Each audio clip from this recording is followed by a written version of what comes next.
classificar mulheres como vadias ou descrevê-las como garotas. Em A Odisseia, depende de quem tá traduzindo. Enfim, meu nome é Carol, sou jornalista de cultura pop e esse vídeo conta com a tradução de um material da creator Tara, eu acho que é assim o nome dela, do Girls School Books. E também algumas anotações e apontamentos meus sobre como a tradução de um livro pode mudar a maneira como certas personagens, especificamente mulheres, são lidas e entendidas. A Odisseia tem 2.700 anos e a primeira mulher a traduzi-la para o inglês foi a Emily Wilson e fez isso em 2017.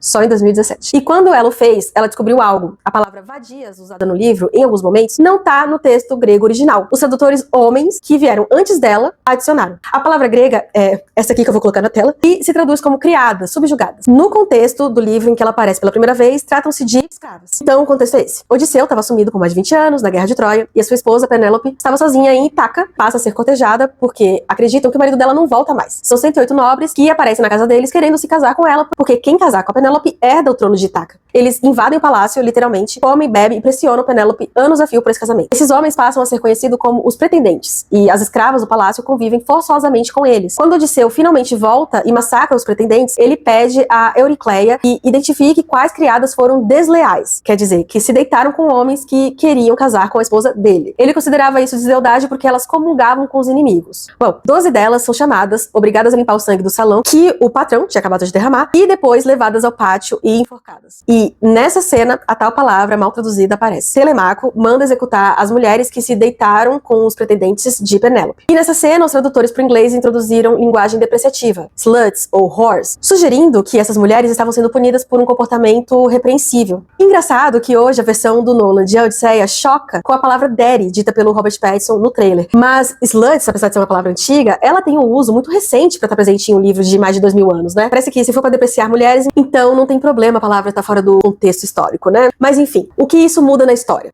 Tudo. A mudança na tradução da palavra implica que o histórico sexual dessas mulheres justificava suas mortes, mas o texto grego original não usa nenhuma linguagem depreciativa para descrevê-las. Quando Telemaco manda enforcar as mulheres que foram infiéis, ou seja, que foram estupradas ou coagidas pelos pretendentes, Wilson não embeleza a cena. Pelo contrário, a tradutora a chama pelo que ela é, um ato de violência horrível contra pessoas escravizadas. Agora, uma coisa que eu só percebi editando esse vídeo é que, enquanto o retorno de Odisseu é uma das cenas mais reproduzidas em todas as adaptações de Odisseia, e são muitas, inclusive esse momento teve até um filme só pra ele, que chama O Retorno, a cena do enforcamento das escravas quase não existe em tela. Poucas adaptações ousaram interpretar esse momento do livro. Pode ser que os diretores desconfiassem que essa cena tinha algo de arbitrário, ou que já sentissem que as personagens estavam sendo mal interpretadas ao longo dos séculos. Mas, ao meu ver, é mais provável que a narrativa dessas mulheres simplesmente nunca tenha parecido importante o suficiente para quem adaptou. E considerando que o Christopher Nolan é um diretor